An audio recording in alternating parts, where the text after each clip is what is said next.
Ce que doit faire un patient quand il trouve des résultats à ses recherches Google ou à n'importe quel moteur de recherche, c'est d'essayer de regarder qui parle et dans quel but. Typiquement, sur les recherches Google, ça va être des opportunistes qui vont arriver, qui vont se positionner en numéro 1 dans les premiers résultats sur des requêtes de pathologie. Ils vont le faire pourquoi? Pour gagner de l'argent. Donc vous allez aboutir à des sites luxembourgeois qui vont vous demander d'appeler un numéro de téléphone pour avoir plus d'informations. Le numéro de téléphone est surtaxé, vous ne le savez pas, et vous vous retrouvez embêté.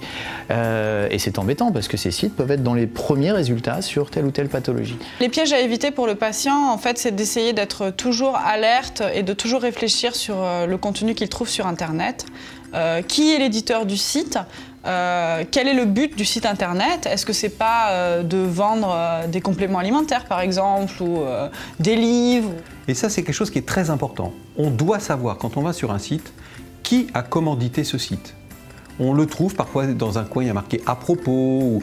On doit trouver qui a fait le site, qui est derrière. C'est extrêmement important parce que si jamais vous ne trouvez pas, méfiez-vous, on doit être en train d'essayer de vous vendre quelque chose.